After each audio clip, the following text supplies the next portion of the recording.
itu saya usul agar pasal 6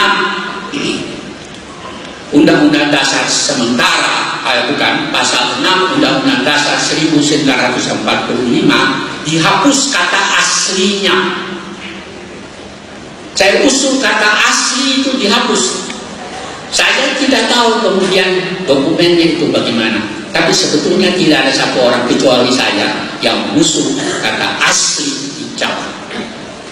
Kalau Anda mau tahu, saya bisa katakan orang itu namanya Patria Hanis Akbar, hakim Mahkamah Konstitusi. Jadi sekarang tidak ada lagi asli, hanya Presiden Republik Indonesia ialah warga negara Indonesia.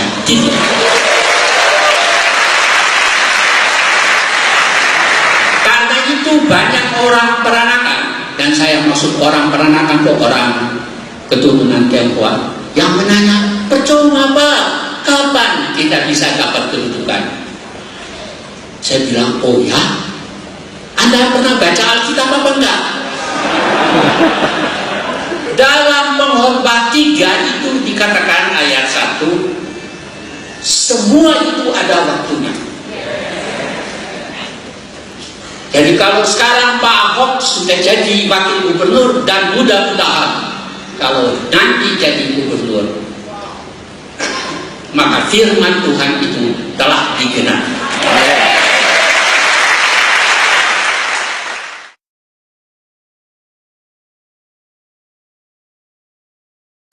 Dulu pada tanggal 22 Juni tahun 1945, ketika Piagam Jakarta itu digulirkan, di sana disebutkan bahwa Presiden Indonesia harus pribumi yang beragama Islam.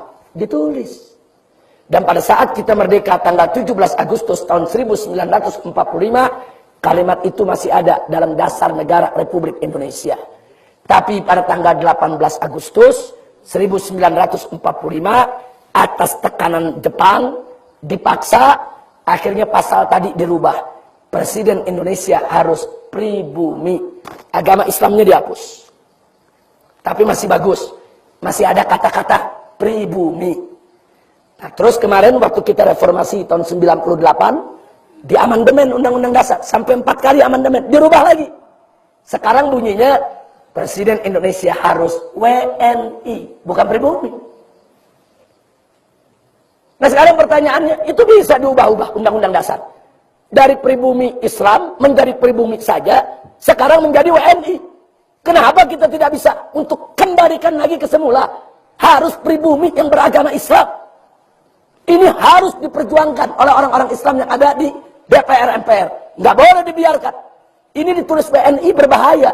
Kenapa berbahayanya?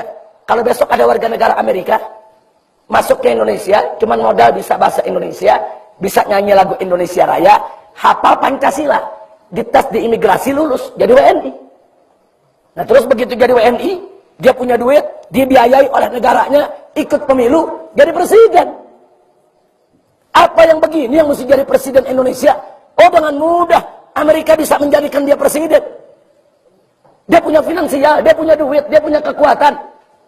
Dia punya kuasa politik di mana-mana. Nah, ingat, ini besok bisa terjadi. Kenapa? Karena undang-undang kita terbuka. Nah, siapa suruh buat undang-undang semacam itu? Kan undang-undang itu untuk bangsa Indonesia. Kan kita yang buat undang-undang. Kenapa buat undang-undang? Buka pintu untuk antek asing. Nah, kalau besok ada orang Amerika jadi warga negara baru 1 hari, dia dibiayai, dia dimodali. Dan bangsa kita ini, maaf, masih banyak yang dikasih 50.000, dia tusuk pemilu. Dia bayar, dia punya duit. Terus sampai besok orang Amerika, yang WNI tadi yang akan jadi presiden Indonesia, di mana nasionalismenya? Di mana kecintaan dia kepada Indonesia? Nggak boleh. Nah, maka itu sampai hari ini, saya dan kawan-kawan mundar-mandir ke DPR MPR, kami sudah meminta sejak 4 tahun yang lalu, agar Undang-Undang Dasar 1945 yang sudah diamandemen, wajib diamandemen lagi. Kami minta pasal presiden diubah seperti semula. Bahwa Presiden Indonesia harus pribumi yang beragama Islam. Nah ini mesti kita perjuangkan. Nggak boleh enggak, saudara. Nah kalau kita tidak perjuangkan, ya besok orang kafir bisa jadi presiden.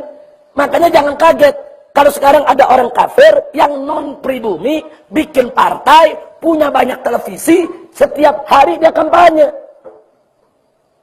Nah kalau besok dipilih oleh rakyat, dia bisa jadi presiden. Sudah bukan Islam, sudah bukan pribumi. Hati-hati ya kawan. Bisa jadi presiden. Siapa bilang nggak bisa? Orang undang-undangnya mengizinkan kok.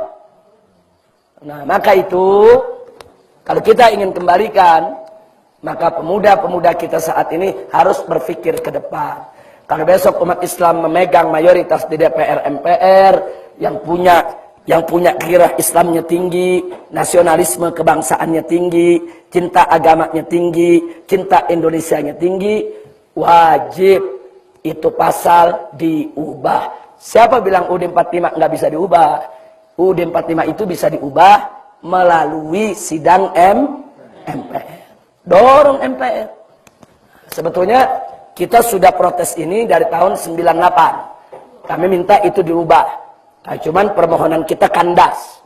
Bahkan kita minta kembalikan Piagam Jakarta sampai tahun 2004. Terakhir diadakan amandemen. Nah, begitu kita kandas, kita belum dapat kesempatan lagi. Tapi dari 3-4 tahun yang lalu, kami sudah dorong kawan-kawan yang ada di DPR. Supaya nanti ada sidang umum MPR, wajib itu pasal dikembalikan seperti sedia kala. Kita mesti cinta agama kita, dan kita mesti cinta negeri kita. Maka itu saya dorong, yang harus jadi presiden Indonesia, pribumi asli Indonesia, dan beragama Islam. Jangan kasih orang, saudara. Jangan kasih orang mimpin ini negeri. Harus pribumi asli Indonesia, beragama Islam. Jangan pernah izinkan orang lain untuk memegang negeri ini. Berbahaya.